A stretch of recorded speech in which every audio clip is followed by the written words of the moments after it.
এই বছরে ভেলোরে কাটানো সবচেয়ে কঠিন দিন ছিল এইটা। সকাল 8টার সময় রানীপেট ক্যাম্পাসে গিয়ে 6 রকম ব্লাড টেস্টের জন্য 2 হাত থেকে রক্ত দিয়ে তারপরে অন্যান্য অ্যাপয়েন্টমেন্টের কাজবাজ মিটিয়ে তারপরে ফিরে আসি সিএমসিতে। এখানে আবার সকাল থেকে বাবার অনেক কটা মেডিকেল টেস্ট চলছে, যেখানে বাবার সাথে ছিল লালটু। আর সেই সকাল থেকে এখন বাজে বিকেল 4:45, কারোর পেটে কিচ্ছু নেই।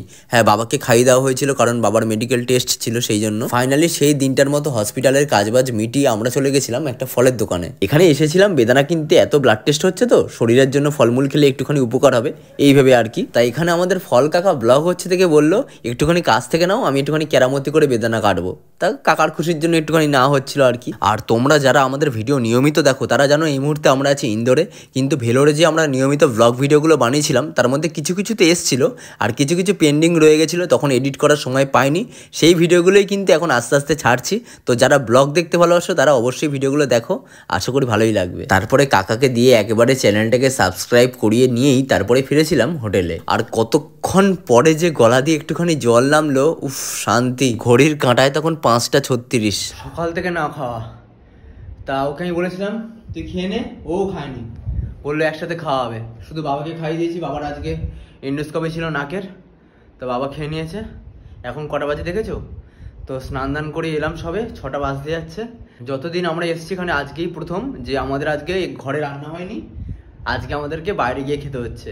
এবারে বাইরে গিয়ে খাওয়া তো হয়তো খাওয়ার কোয়ালিটি ভালো হবে, অনেক রকম খাওয়ার দাওয়ার থাকবে, হয়তো থাকবে, কিন্তু অন্য একটা কিন্তু আছে। কিন্তুটা কি, ওখান থেকে বেরিয়ে খাওয়া দাওয়া করে তারপর তোমাদেরকে বলছি।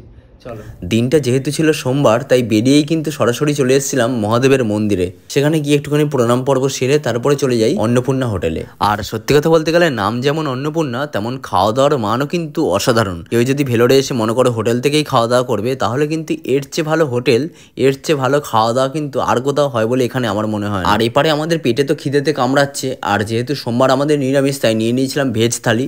এতে ছিল আলু ভাজা, ধনেপাতার চাটনি, সোয়াবিন আলুর তরকারি, কুমড়ো, তারপরে নানা রকমের শাকসবজি দিয়ে একটা চচ্চড়ি টাইপের একেবারে ঘরোয়া রান্না। তারপরে আছে রিপিটেড ব্যবস্থা, শেষ পাতে আছে চাটনি, যা দিয়ে একেবারে চেটে পুটে খেয়ে তারপরে আমরা মৌরি নিয়ে একবারে চিবোতে চিবোতে বেরিয়ে আসি আবার হোটেলে যাওয়ার উদ্দেশ্যে। আর এই যে সৈদাপেট অটো স্ট্যান্ড, এখান থেকে কিন্তু এই রাস্তা ধরে 2-1 পা গেলেই তোমরা পেয়ে যাবে ডান দিকে অন্নপূর্ণা হোটেল। অন্নপূর্ণা হোটেল, সত্যি অন্নপূর্ণা হোটেল। রান্না বান্না মারাত্মক। কেমন লাগলো রান্না?